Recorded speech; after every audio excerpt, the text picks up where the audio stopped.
closer. Sarvadevananda and Shubhakanandaji, other revered devotees and the persons associated with this Ramakrishna movement.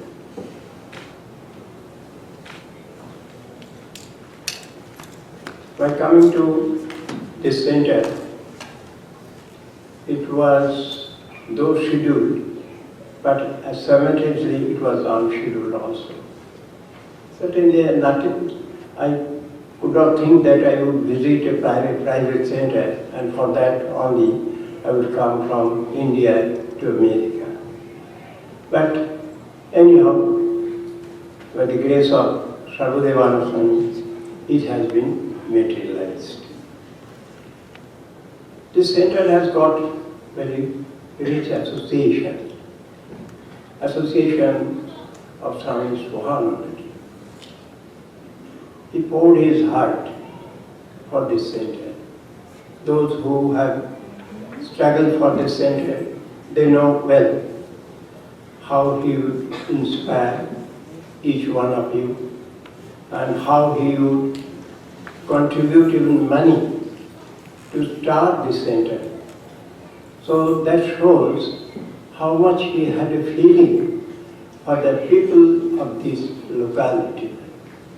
So this occasion, I feel blessed to remember him.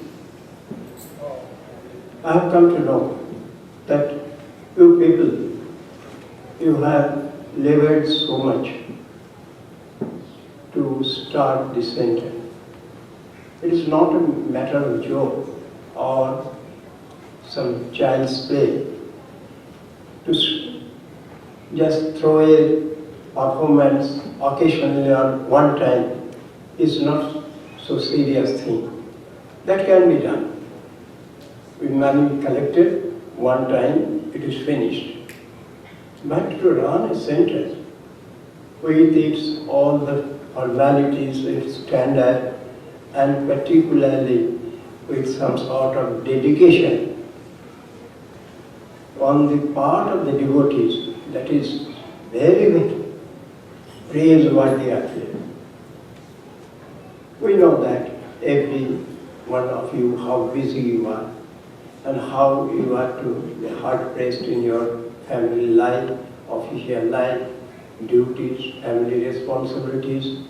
Along with it, you have taken up the responsibility of running the center.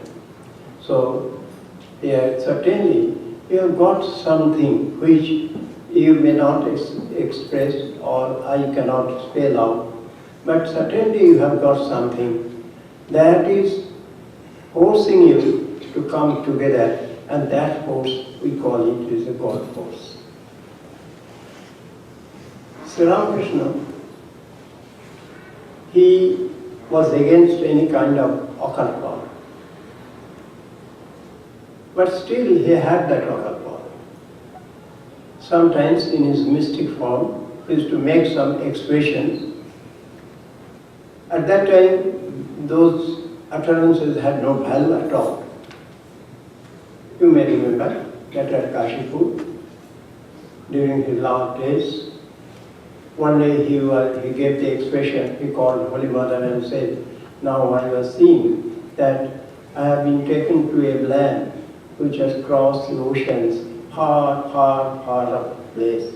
And where the devotees are there, they are having some hot white complexion, and they are looking after me, taking care of me. It was a mystic thing. Neither Sri Ramakrishna himself, nor Holy Mother, nor anyone could think that it was a fad. And that has materialized, that has actualized. Today, sincerely, the devotees, this white complexion devotees I could find from far or everywhere in the world, to find that Sri Ramakrishna is having his own persons. And they are looking after Sri Ramakrishna as their own children. This is a peculiar thing, how it has been. I visited New Zealand, I visited Brazil, I visited Argentina, Here at least these you persons have got some link and root in India. But I visited so many centers who have got no root in India. They have born and brought up there without having any background, but coming in touch with the monks of the Ramakrishna Sangha, they gradually actually got inclined and they started the centers in Brazil. 5 centers have started. And all these Brazilians, they have started. In Argentina, I could find that there is already 3 units of the one center and other centers they are springing up. In every place. New Zealand also same, Fiji, everywhere we find. So that Sri Ramakrishna has its own appeal to everybody. Why and how? Today I have been given the topic in the light of the modern world, how Sri Ramakrishna is appealing to us. I like to just mention one funny incident because the reference has been given of Ramesh Maharaj. So as the Shiva, I used to look after his well-being, his helper.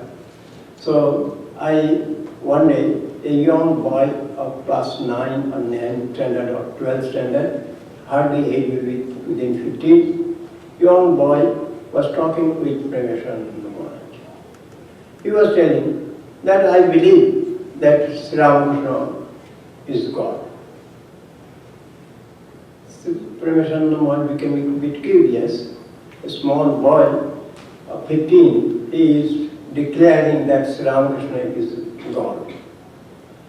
How do you know that Sri Ramakrishna is God? Well, he was God. Certainly he was God. Everyone believes him as God, so he was God. Then Ramesh Maharaj started cutting jokes with him. Said, all right, are you sure that Sri Ramakrishna is God? Well, yes. Sri Ramakrishna was born at Kamarpukur. Ramesh Maharaj putting him these loaded questions. Yes. Then he was brought to Dakshineshwar. Yes. Then he developed cancer. Yes. Then he was taken to Shampukur, then brought to Kashipur, and he was treated, but nothing happened. He gave up his body. And that body was consumed into fire at Kashipur. Then God is dead. Now this small boy, he became confused. Sincerely, if Sri Ramakrishna is God, then that God is burnt, finished. So where is now God?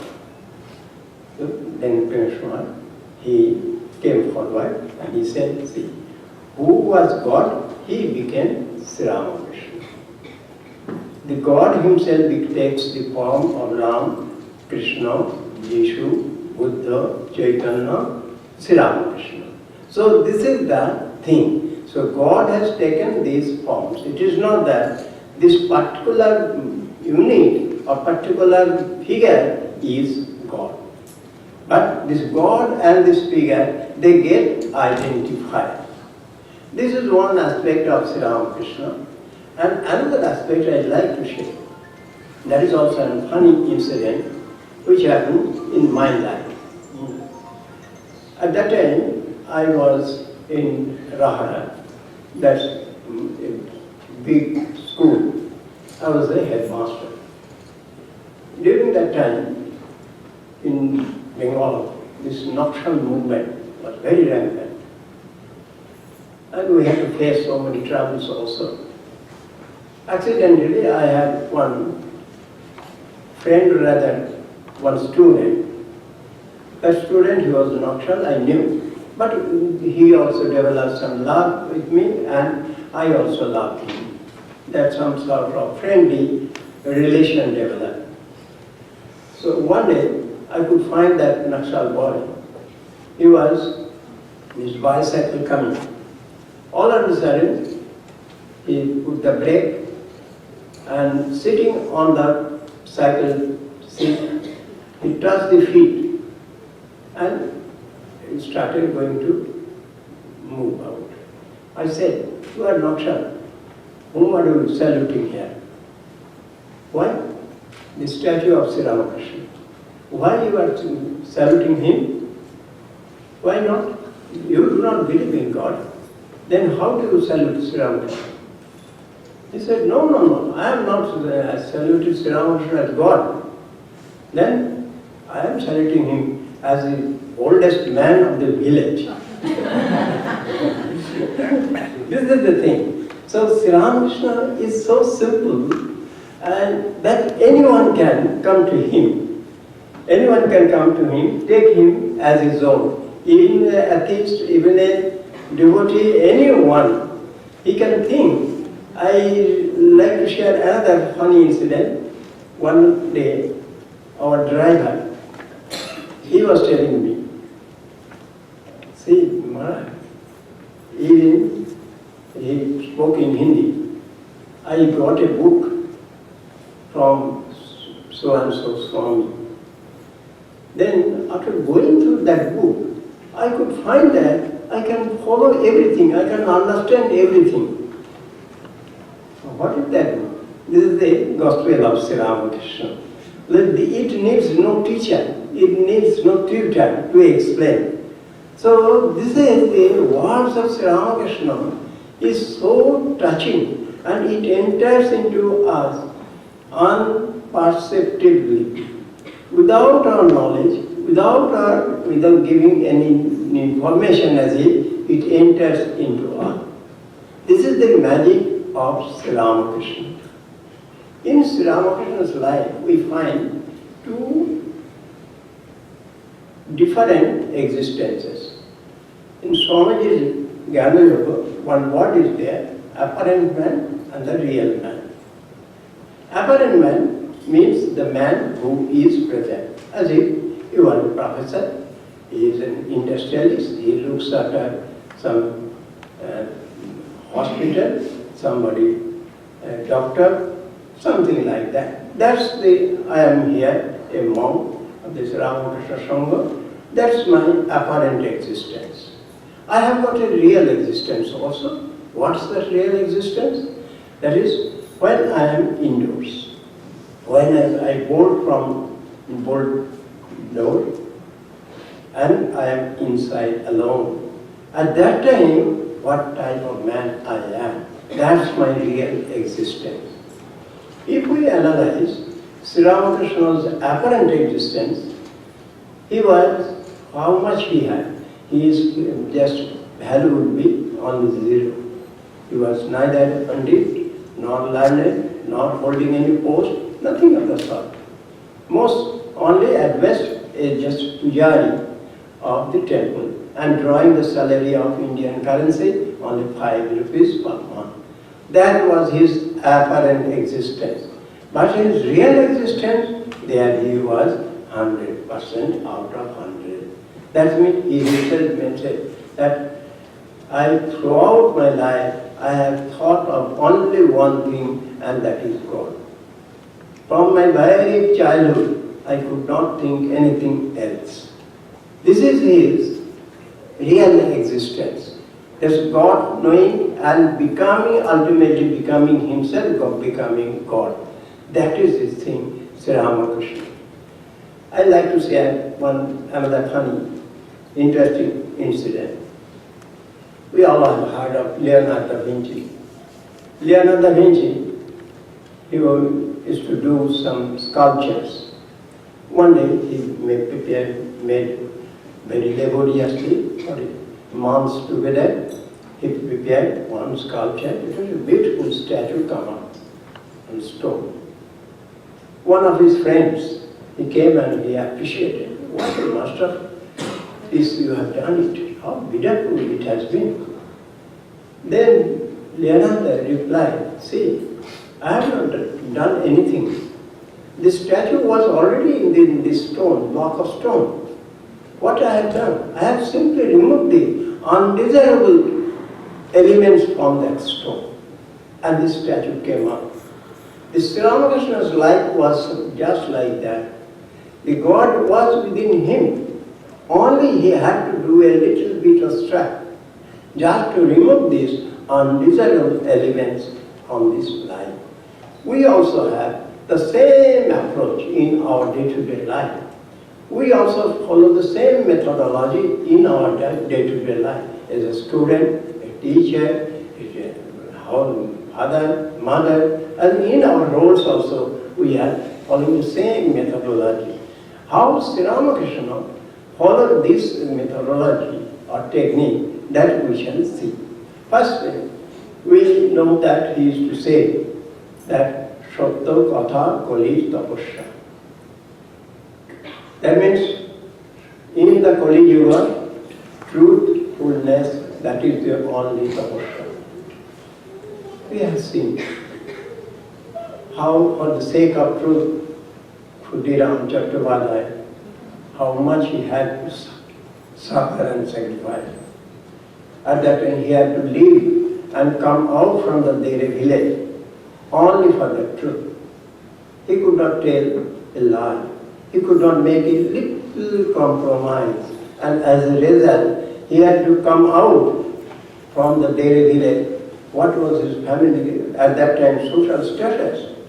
He was owning 5 ponds, 5 orchards, and 100 bighas of land. So such a rich man in that village, he came and became a refugee at Kamarpukur. And that was for the sake of truth. And it was at a time when he was not alone. Sri Ramakrishna, for him it is nothing in contrast to the Khudiram's sacrifice. Because Khudiram has a young wife, children, along with the and the Raghuveer. With all these things, responsibilities, he took the risk to hold on truth. So that's this truth in Sri Ramakrishna's life also we find demonstrated throughout his life. If we go through the pages of the Gospel, we feel surprised that how he used to hold on truth.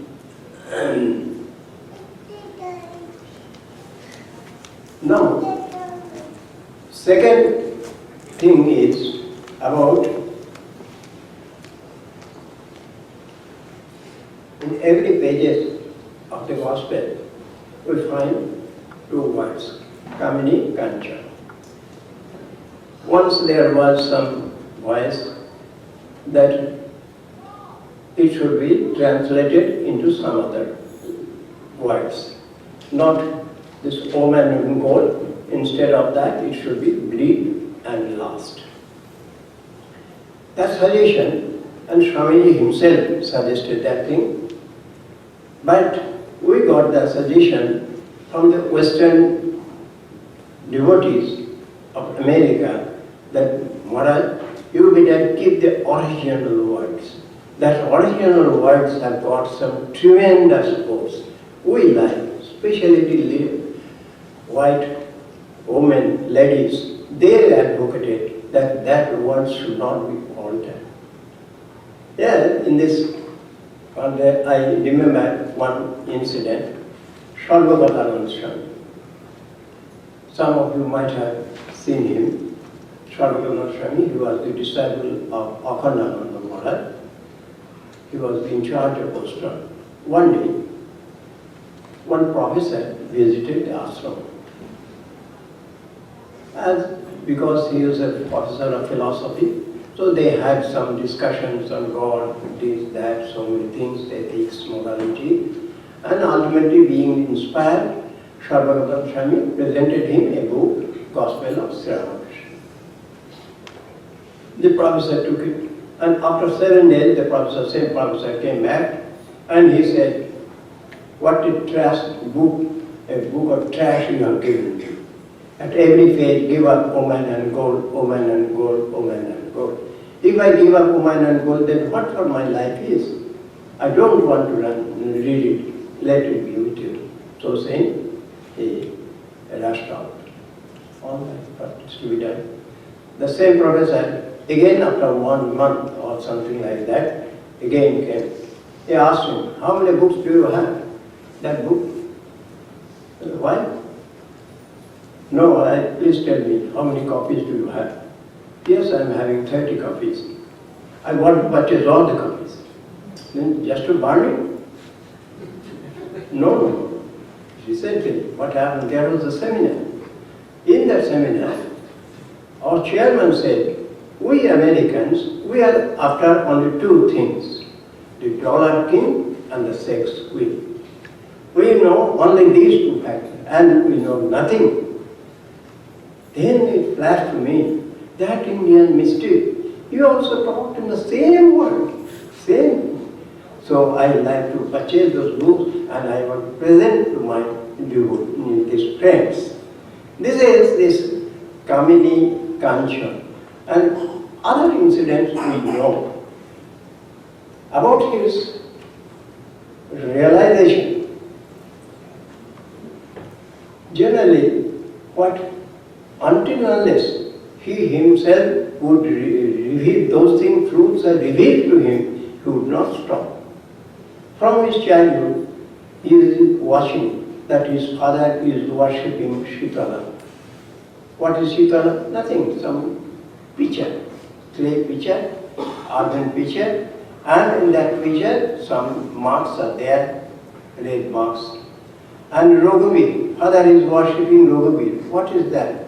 Simply some pebbles, hologram Shila, and nothing more than that. Then, who is this Roghavir? Within this hologram Shila, who is that Roghavir is? Where the Shitala resides? And Sri Ramakrishna wanted to know the truth behind it. If there is anything, sincerely I shall have to know it. Until that truth is revealed to me, I cannot stop.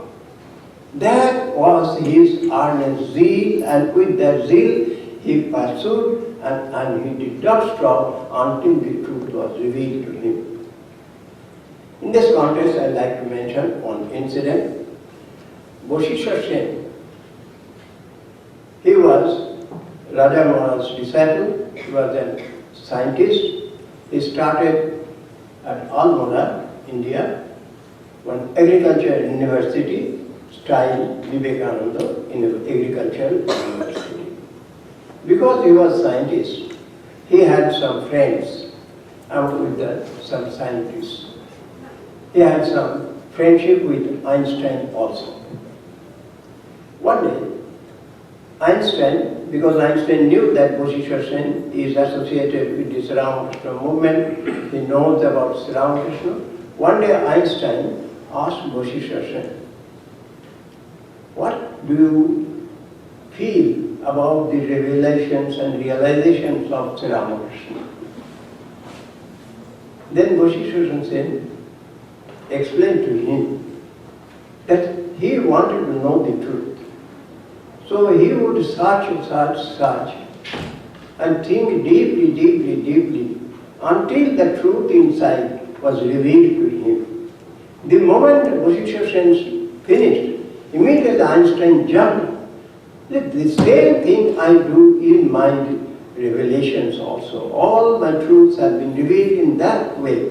I also, some problem crops up in my mind. I go on thinking deeply. I cannot rest until that is clear in my conception.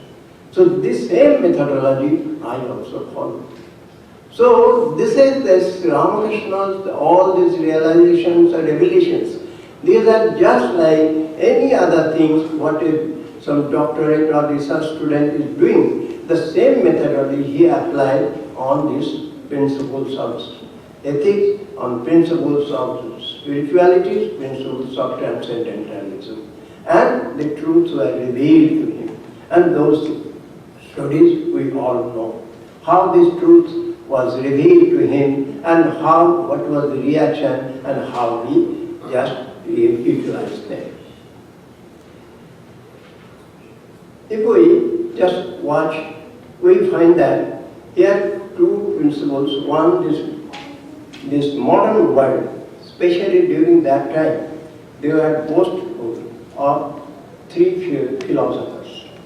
One was philosopher Karl Marx, second was Freud, and the third was Darwin. These three philosophers, they were ruling the entire world. Whole society, civilized people, they were after them. Now this Ramakrishna has proved that this only man cannot live by bread alone. Man cannot live by bread alone. How far is there necessity of wealth? So far, you have to have a good, some nice family, a little bit of charity, little bit of serving the pious people. That is the necessity of wealth. Nothing more than that. And this rest wealth, you are the custodian. That wealth belongs to God, and you are the custodian. So you will have to use that wealth for charity, for doing for the poorer section, deprived section of the society. That was this utility of wealth. Monks and angels, they had some dialogue. I have gone through one of the written some letter of angels. There he has mentioned that Marx in his hurry, he stressed on only the economic factor of society. But there are the other factors of society. Human relations are there, culture is there. So these factors also should come within the purview of our philosophy. So there, what Sri Ramakrishna he has mentioned, that up till this much is the necessity of wealth, not more than that. Of course, but Swami Vivekananda, he proceeded one step further. He said that luxury also is a necessity. Why? Because it is hard bled for the poorer section of the society. To find out some means of earning livelihood for the poorer sections, we should have a bit of luxury also. So that luxury is necessary not for me, but for providing jobs for others. So this is the value of this Marxian theory of the necessity of wealth. And about the sex, we have already discussed, and in the life of Ramakrishna and Holy Mother, we have seen what it was. Especially when this Sri Ramakrishna is worshipping Holy Mother in the Soroshi Puja, that was a phenomenon of existence. What it is, in the Sri Ramakrishna Puthi of Akshay Kumar Sen, he has mentioned it in Bengali. Please allow me to talk in Bengali. Then dehe dehe biye noy milano atmay atmay. This, what is that? This Holy Mother, she is being worshipped, and here worshipper is Ramakrishna. This Ramakrishna's mind transported into the highest transcendental state, and Holy Mother's mind also has moved to the transcendental state. So in the transcendental state, they are meeting each other. So this is the life, this is their, if you say, this is their marriage. So this type of thing is possible in human life that has been demonstrated in their conjugal life. So this also has been to some extent negated. In this context, I would like to share for your conviction a letter written by Romarola to Freud. What letter Freud wrote, that we do not know. But what Romarola wrote back to Freud, that letter we have gone through. In that letter, Romarola mentioned that what you are saying may be true, but there are another section of people who are above all these things. That means this sex is only the controlling factor in the society. That may be partially true, but that cannot be the only truth. There are persons who are above these things. Soon I am going, Romarola is writing, soon I am going to write 2 books on these 2 celestial souls. One is Sri Ramakrishna, another is Swami Vivekananda. And as a testimony and proof, there is already one person who is in that Belur mode. He is the president of Ramakrishna Sangha. His name is Swami Shivananda. And probably there are persons who are of these followers of these principles and philosophy. Ashokananda Maharaj, he also made some comments about this Freudian concept. He refuted it. He said, despite he was a physician, so he had to handle his patients only. He did not have the opportunity to see the right-minded people all together. Naturally, he had some partial or blurred vision. So his philosophy should be taken into in that account. So there are persons who can go above this, on this sex concept, and that to demonstrate that thing, Sri Ramakrishna and this Ramakrishna movement has started. Now the third, this pride and marks we have taken up. Now about this Darwin. We all know one incident at Kashipur happened.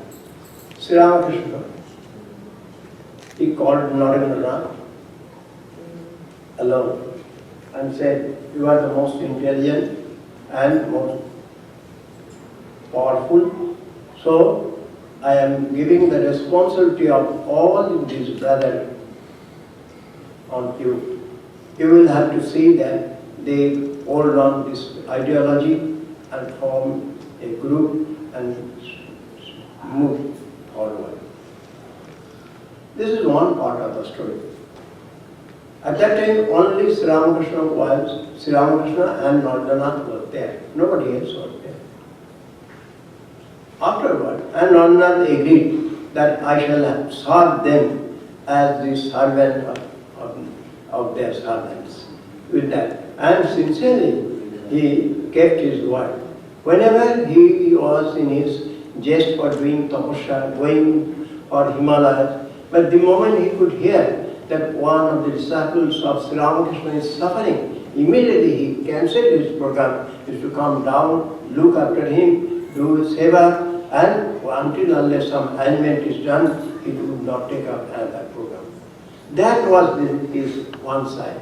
Then another side of that picture is, then Sri Ramakrishna called others, Rakhal, Noren, and etc., except Noren, and Rakhal, Baburam, etc., except Noren, and told them that you all have seen how I love Noren. I am leaving the responsibility of Noren on you. You will have to see that Noren does not suffer. So just see what a beautiful, just a civilization is being introduced. That means if we give the responsibility to each other, then automatically a culture, a civilization comes without any harassment, hassle or competition. So that thing was introduced. But Darwin says that means is a survival of the fittest. The survival of the fittest, but this goes totally against that, the principle of survival of the fittest. It is something, a new dimension. And this concept, Swami Vivekananda has given it to the world as the concept of Jiva Shiva. This Jiva Shiva, if I think you as Shiva, you will think me as my Shiva. If the buyer thinks I am worshipping Shiva, and if the purchaser thinks I am, supplier thinks I am worshipping Shiva, then every problem is solved. So this is a new concept Sri Ramakrishna has introduced in this present world. Sri Ramakrishna was anti-establishment. He was against anti-establishment. We can find that he is saying, "Ami babu hote parvani." That means I cannot do your social customs and formalities about dress, tables, manners, spoon holding, all these things I cannot. What to talk, how to talk, this measured language I cannot bear. It is not possible for me. He had this new, nowadays we are in the exposure of this information technology. At one stroke, we can go anywhere. Now you can see you're at New Zealand, your friend is there, you can talk to him, you can see him, chit-chat him, you can quarrel with him, you can even do some harm to him. Everything is possible by this information technology. So this Sri Ramakrishna, he had a sledgehammer on this information technology. How? At that time certainly Google was not there. If had been, the gospel would have been four more volumes. But anyhow, whatever we got, so there, what we find, that somebody has written a letter and Sri Ramakrishna is what? Reaction, he is saying, I cannot touch that letter. He is saying, testing, well, let me see whether I can touch this letter. The moment he finds that no reaction is there, no pain is there, then this letter is good. Otherwise, what is there? Generally in the letter we write, oh, I am so much thoughtful of you, I have not done something, but not at all. All these are lips expressions. We are simply just casually, we have to write those things. So Sri Ramakrishna could not avoid these things. These newspapers used to utter this, sprinkle the Ganges water, and then he could sit there. He could not touch the newspaper, because these newspapers, they tell all his lies, full of wrong information. So he could not touch it. So this is modern culture and civilization. He could not bear this type of things. So he had a new approach. That means take the thing as it is. Take the thing as it is. Mon Muk Ad. This Mon Muk Ad is a very, very important thing. How to become straightforward, how to become just guileless, that is the most important factor. All the things he has demonstrated in his own life. Now,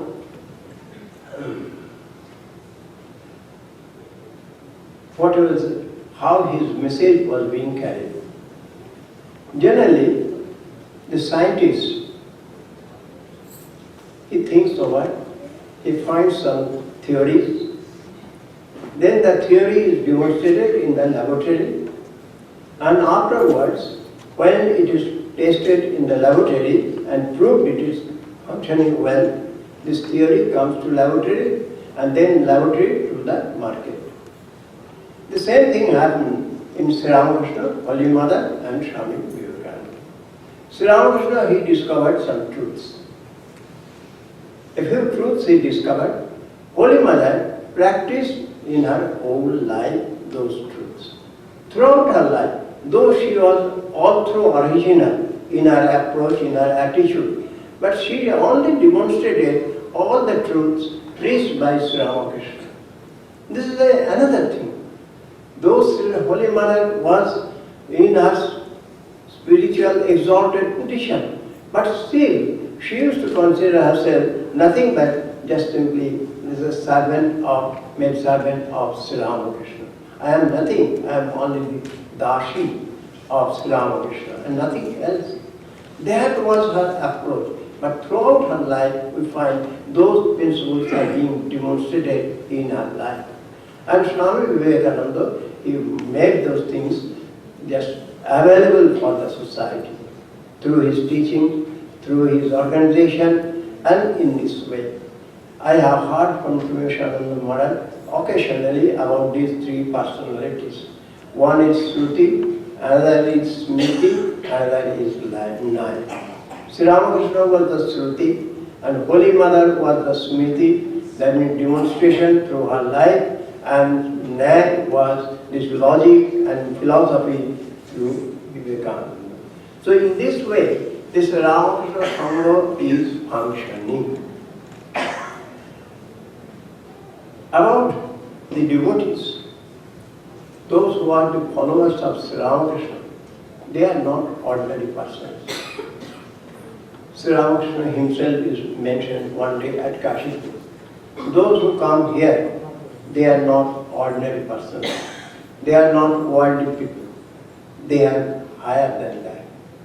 So those of us who have got the opportunity to be in touch with Sri Ramakrishna, we should consider them ourselves that we are something different. That we are something different, it is proved by everybody. Can you do anything? You cannot do. Why not? Because people will think that you being a follower of Sri Ramakrishna, how it comes that you are behaving in that way? You cannot do anything. People are having so very high expectations from us. Once one of my junior Swami, he was given the charge to look after some flower garden. And he was doing sincerely, very laboriously and nicely he was doing. But one day he came to me and said, Maharaj, I am working for so many laboriously and diligently, but nobody appreciates. I said, yes, immediately you will understand whether people are watching you or not. You neglect your work a little bit, then you will understand. That is the thing. That means that to do good thing, it is our standard. For that we cannot expect any appreciation. That is our level. So, this is the standard of Sri Ramakrishna. That we are leading good life, that we are good mother, good father, good sister. That is a credit to it. It is a normal thing. It is expected of any follower of Sri Ramakrishna. That is our normal standard. So, here we are not ordinary persons. I do not like to just elaborate with incidents. Had there been time, I could have mentioned that how sincerely our devotees are God-oriented persons. I will not talk about the monastics. The monastic, they have left a heart and home for God. They are to be, bound to be. It is their responsibility and duty. But the householders who are doing so much with so much strain and tension, Sri Ramakrishna himself has mentioned that they are carrying the load of 40 kilos of weight on their head, and still they are following the path of God. It is no small thing. It's a very, very high and very, very lofty thing, I should say. So one day he told Master Mahasaya. When Master Mahasaya, you all know that he was running the family and he was running the school, and simultaneously Sri Ramakrishna was falling sick. So he had to look after both the things, his school, his family, as well as Sri Ramakrishna. And as a result, he had to strain a bit. Sri Ramakrishna could understand this thing. And one day he said that, see, you and these people, those who are thinking of my well-being, those who are thinking of my food and nursing and doctors and all the things, this is, consider that you are doing, this is a Vidya Maya. Because you are not thinking of your own family, but you are thinking of the Sri Ramakrishna. Sri Ramakrishna means it's somebody else. That means that you are naturally, it is a Vidya Maya. And if you go on, hold on this Vidya Maya, ultimately you will have your Brahma Gyan even. I will finish with one interesting incident which I had the fortune to know from at Brazil, at Sao Paulo. At Sao Paulo, one gentleman, he was the vice president of the center. He came and was having talk with me. Because I did not know Portuguese, so we needed some interpreter. Now, casually I asked him, when our business talk was finished, then I asked him, my wife, Mister, how many children do you have? He said, I've got 3 children. What are they doing? Oh, one is a very good doctor, and he is in USA. And second son is chartered accountant. He is also running a farm, and he is in this country, Brazil. And what about your third son? I am worried about my third son. What is that? My third son, because the third son is not yet mature to stand up and stand on its own feet. what is this third? Who is the third son? This ashram is my third son. Thank you.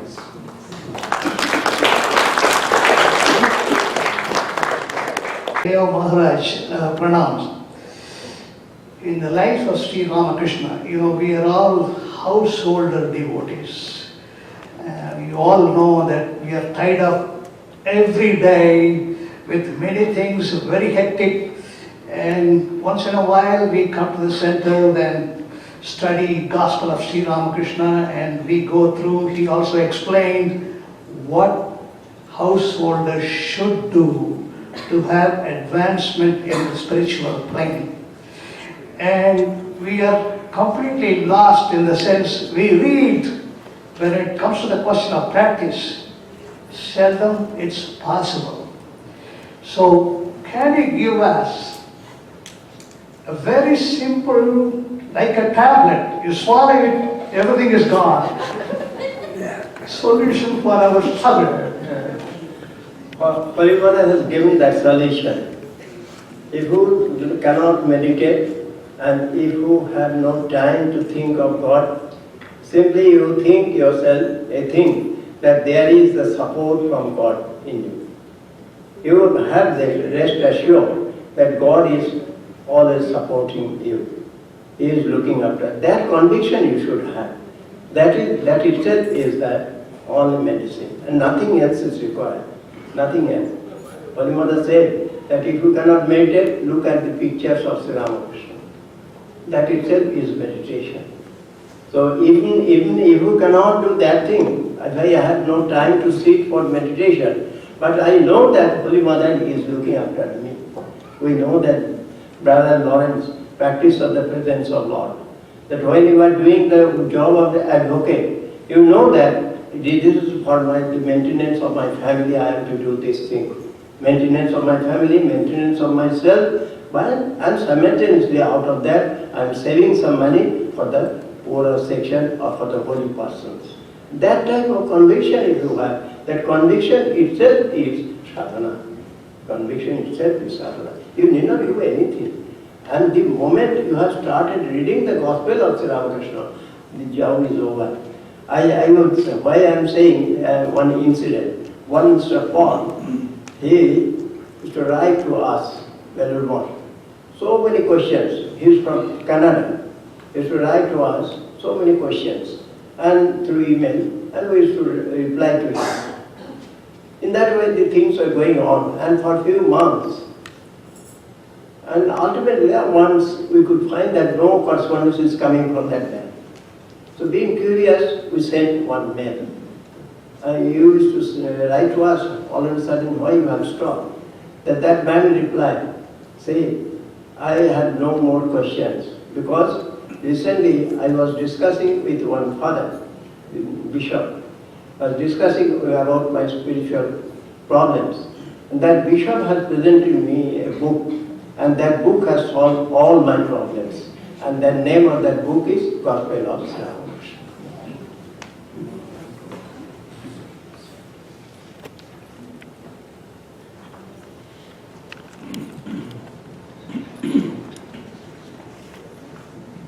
Namaskar, Pranam. Our Vedanta teaches about ego, removal of ego, raga, kama, krodha. How does Ramakrishna Paramahansa advise that in day-to-day life, every minute of our life? Ego, krodha, raga. Sri Ramakrishna has given prescription. He has given that we shall have to divert them to other channel. That is one methodology. But Holy Mother is mother, she is mother, so she is much more considered. She has given the prescription that those things will give you a little bit trouble. Don't bother about it. Slowly those things will come down. But you should have some focus points should remain on God.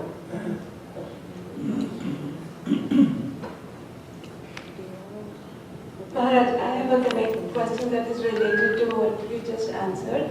Like you said, the ashram is in a very it's still growing and it has a lot to grow, and we have few devotees. Even though we know theoretically how it should operate based on the principles of Sri Ramakrishna, can you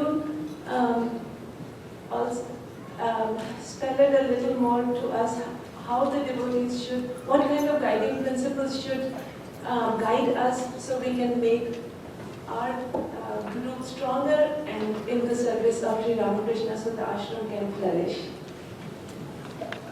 I do not, you are in this ashram, and I could find that it's a beautiful family has been. Here, someone is coming from, say, maybe Bengali, some maybe Marathi, some maybe Tamil, some maybe different, and even different religions also. Your spiritual affinity maybe to some gods and goddesses, so many other things. But the moment you are in the ashram, I could find that if some sort of family relation has generated. Sri Ramakrishna himself mentioned one day that Rakhal has gone to Puri and he is staying in one address, and he is telling that Master Moshe, he is talking to Master Moshe, if you go to Puri, will you stay some other place? You also will stay with Rakhal. Why? It is not that a new family has been created there. Yeah. New family has been created there.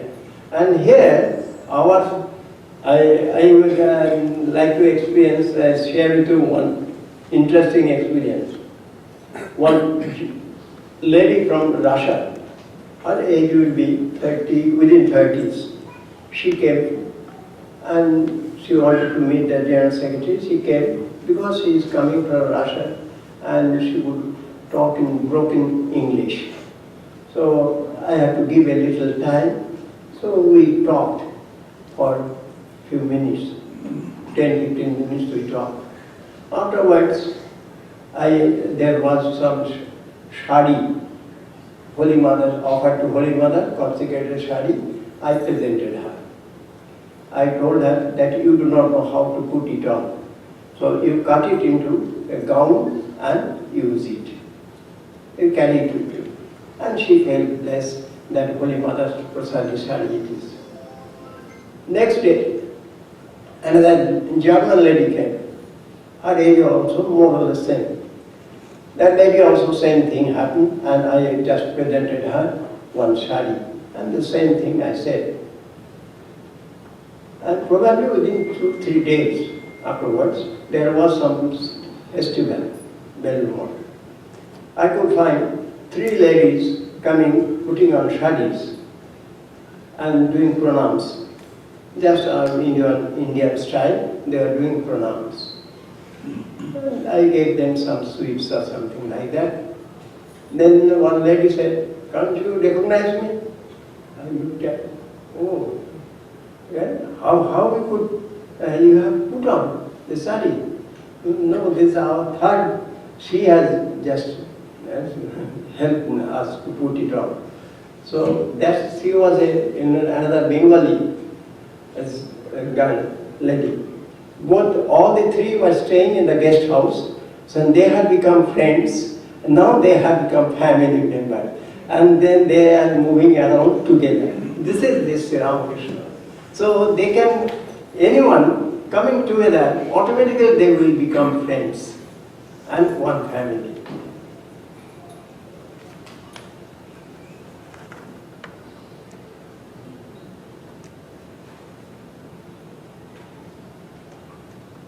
Please raise your hand if you have questions. Looks like everybody has read the gospel, so all questions have been answered.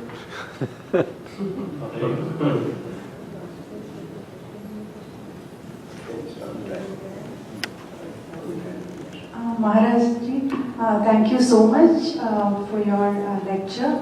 My question is very simple. Like most of us here are raising very young kids who are like born here.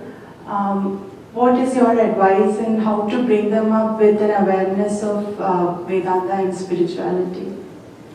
Thank you. for the future generations. Yes. Your generation. That's a very, very pertinent question.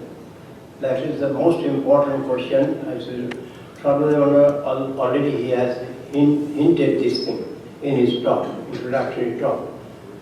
I was very much impressed about this mentioning this affair. Now you devotees, those of you who are here, you have an opportunity to be in touch with some form of other. Either your father was the initiated one, or you are in adjacent to some ashram, or your grandfather was something like that. In that way, you got the opportunity of having that sort of ambience. But now, your children who are born here, they are getting two things. One is American opportunities. These opportunities you did not get in your childhood days, or your parents. They had to struggle, you also had to struggle. Ultimately, you have come to this stage. But your children are getting those opportunities easily. Without any strain and struggle, they are getting. So it has got its good side as well as its bad side also. If somebody gets something without effort, he cannot give its value. So there is every possibility. The dark side, wrong side of this American society may tempt them. Here comes the responsibility of the parents, the elders. They will have to be just demonstrate in their own life. They should not point out, look at Sri Ramakrishna, look at Sharda, look at Rabindranath, look at this Martin Luther. Not that. Look at me. How I am behaving, what I am doing. If you can demonstrate yourself, then that will be the best thing for the future generation. And they will remain grateful throughout their life. I know that one boy is born and brought up in America. He told me that my mother used to take care so much for me. Where I am going, why I am late, all the things, all tidbits, mother used to take care. And mother would not take food till I come back. So naturally I had to come back because I know that mother will remain fast. I had to come back. Night time, mother would not take food. Night time, without food, mother is staying. Probably that day mother is fasting. And that from all the things compelled him to be good. So try to do these things and don't talk about all these house-holding philosophies or advices, moral principles, all these things. Try to tell some stories, incidents. Those things will have some practical, penetrating effect. The stories is nothing, no advice is better than stories. Sri Ramakrishna's this gospel we find full of stories, all are stories. And that is the reason nobody feels bored to going through this gospel of Sri Ramakrishna. So the stories will be the most important thing. Stories and your life.